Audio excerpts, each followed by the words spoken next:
la première des choses que vous devez garder, ce n'est pas votre corps, c'est votre cœur. Dès qu'il devient infecté, il va infecter tous vos choix. Dans le mariage, ce n'est pas qui a raison, qui va gagner. Qui va gagner, qui ne va pas gagner. Ça ne peut pas être comme ça dans un couple. Qui va gagner, il n'y a pas qui gagne ou qui perd.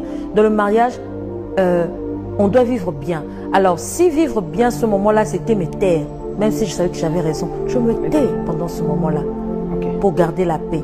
Alors, le mariage nous apprend aussi, par rapport à notre relation avec le Seigneur, je suis d'abord enfant de Dieu, avant d'être épouse d'Atom Sumboum. Je suis enfant de Dieu. Alors, il y a certaines choses, même quand il arrive dans le cadre du couple, je le prends, pas seulement, il y a certaines choses, je le prends seulement en tant que, pas seulement en tant qu'épouse, en tant que femme, je le prends en tant qu'enfant de Dieu. Comment je devais réagir? C'est maintenant qu'ils ont pensé à Jésus. Jésus n'est pas là.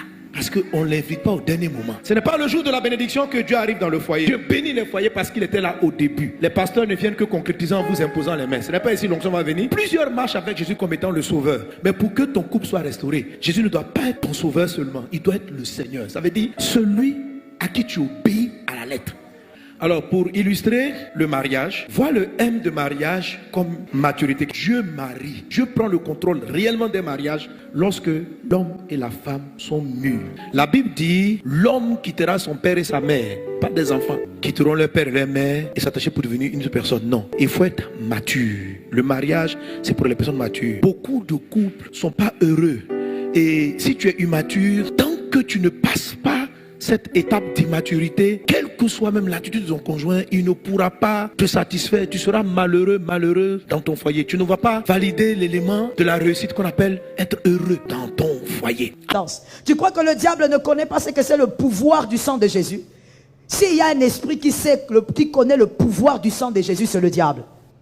Parce qu'il a expérimenté d'abord le sacrifice à la croix, comment il a été doublé et comment il a été doublé à la résurrection.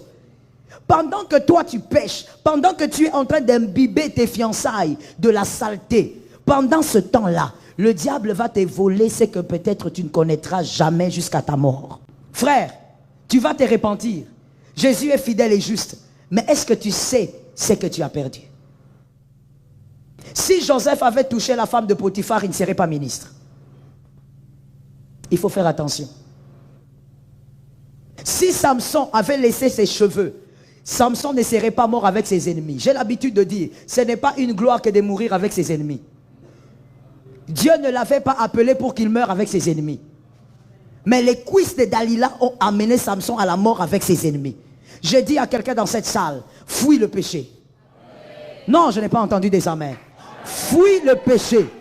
Dieu ne t'a pas appelé pour mourir avec tes ennemis. Dieu ne t'a pas appelé pour mourir dans le péché. Dieu ne t'a pas appelé pour que le péché détruise ton avenir. Jésus est mort pour que ton avenir soit glorieux sur terre. Tu dois aller au ciel, mais tu dois être puissant sur terre. Ça tombe sur toi au nom de Jésus. Et il y a beaucoup de femmes qui veulent se marier, mais en fait cette histoire de sexe là, ça n'a jamais été mon histoire.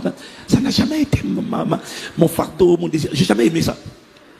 Écoute-moi, dis-le lui. Non, qu'il soit au courant. Parce qu'on a beaucoup de foyers qui sont en crise. Parce que le frère a découvert que avoir un rapport intime, consommer le mariage, c'est un combat. Il y en a qui sont mariés 9 mois après, le mariage n'a pas été consommé. Ah oui, tu vois, c'est un frère qui a fait ça, hein, j'espère. Hein? Tu vois, le frère fait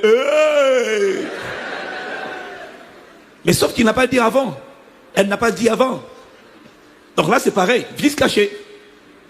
On m'a caché quelque chose. Donc, elle veut me faire parler toute la journée. Alors, ta journée, chérie. À un moment donné, le frère, il ne va plus parler.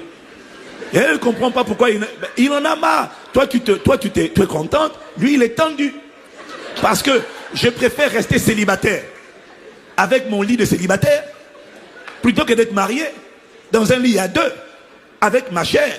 Dès que je touche comme ça, là, il y a un courant. Mais je ne peux pas en profiter. Il fallait rester célibataire. Quelqu'un me suit?